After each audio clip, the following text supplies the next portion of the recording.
Leonardo ou Marcelo Paz? Quem será o CEO do Galo? Pode ser que nenhum dos dois.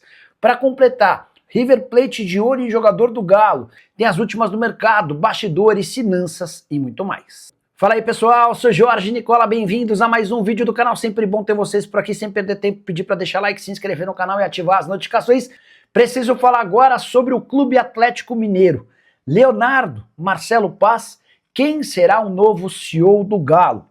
Durante toda a sexta-feira, especialmente o nome do Leonardo foi muito debatido. Leonardo aquele que foi lateral esquerdo da seleção, que trabalhou no Milan, no PSG, entre outros. Carreira muito dedicada ao futebol europeu, cara de currículo extremamente gigante. O Marcelo Paz todos conhecem, presidente do Fortaleza, da Série C à Série A e mais recentemente transformado em CEO do clube. No ano passado, Marcelo Paz recusou uma proposta dos acionistas do Galo para permanecer no Fortaleza. Pois bem, diante de tantas perguntas e especulações sobre esses dois nomes, entrei em contato com um dos acionistas do Galo e obtive a resposta, a garantia de que nem Leonardo, nem Marcelo Paz estarão entre os CEO, nenhum dos dois será CEO do Atlético em 2026. Essa pessoa descartou, assegurou que nenhum dos dois será contratado, inclusive contou que o novo CEO já está definido.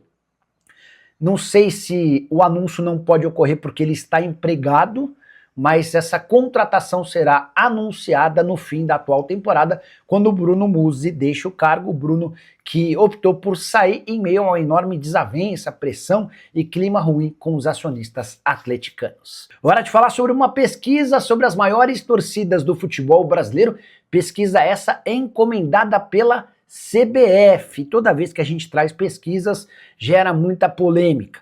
Primeira colocação nessa pesquisa do Flamengo, 26%. Corinthians aparece em segundo com 19%.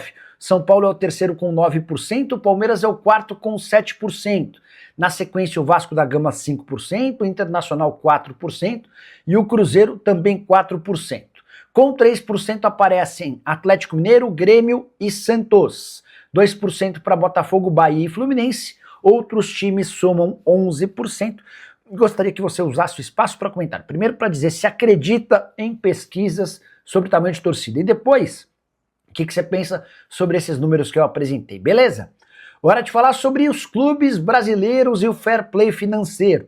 Ao longo da semana, a CBF anunciou como pretende começar a praticar o fair play financeiro a partir de 2026. Só para você entender, esse fair play financeiro tem a intenção de exigir que os clubes só gastem aquilo que são capazes de arrecadar, para acabar com essa história de clubes devedores.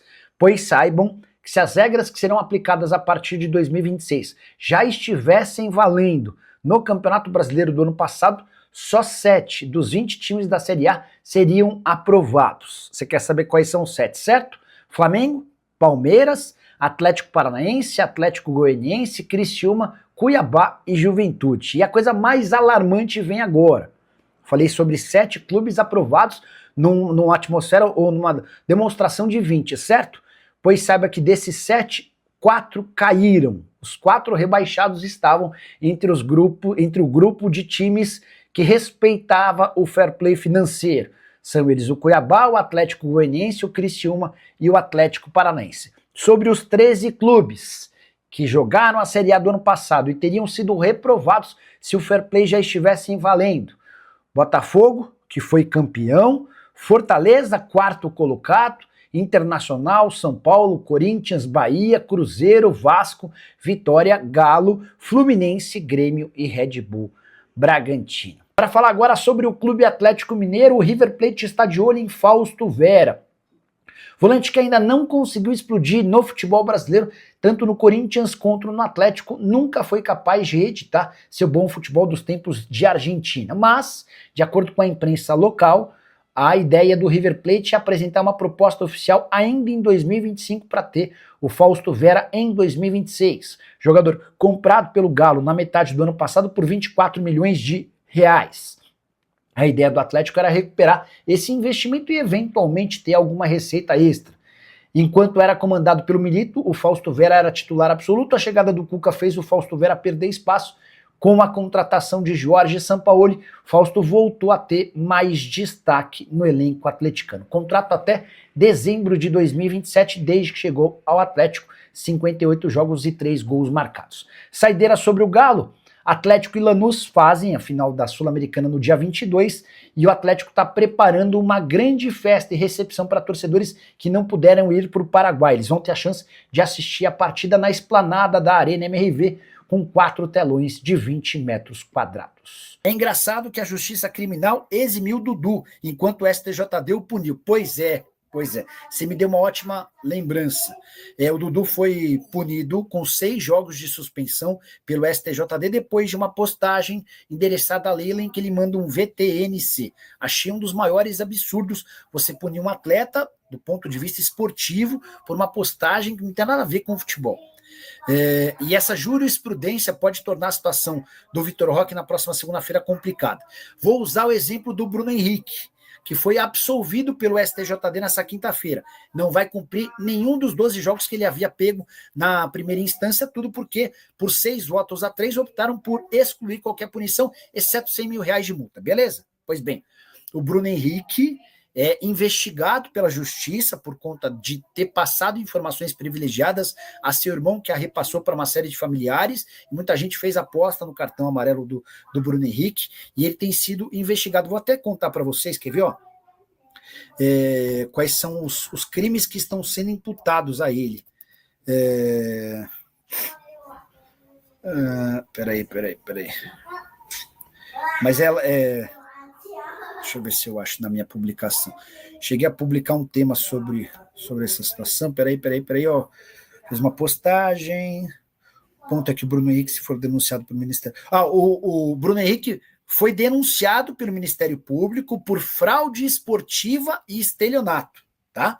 Então, o que o STJD considerou simples, tranquilo, e que não resultou em punição com jogos, nem suspensão em tempo, o Ministério Público entende que é uma fraude esportiva e estelionato. Só para vocês entenderem um pouquinho do que é o Superior Tribunal de Justiça Desportiva.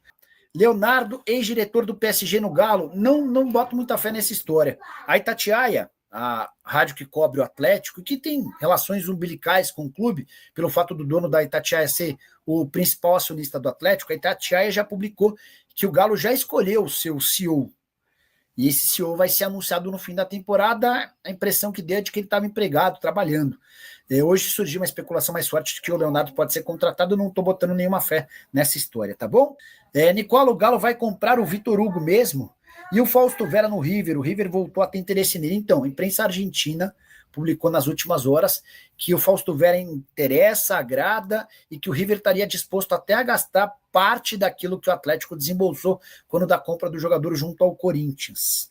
Fausto Vera, que foi comprado no ano passado, e não conseguiu explodir no Galo, como também não tinha explodido no Corinthians, né? Tô até pegando os dados dele aqui para dividir com vocês. Mas, 58 jogos e 3 gols desde que foi contratado pelo Atlético. Contrato até dezembro de 27. E o Atlético desembolsou R$24 milhões para comprá-lo. Cifra bem salgadinha, né? Não dá para dizer que foi um cara barato, não. Galo campeão, escreve o Ronilson. Deixa só para contar que Atlético e Lanús se enfrentam no dia 22. E a diretoria do Galo preparou para o torcedor do Atlético que não vai conseguir ir para o Paraguai a chance de assistir ao jogo na esplanada da Arena MRV. Vão ser montados 4 telões gigantes e o torcedor vai ter a oportunidade de assistir ao jogo de lá, tá bom?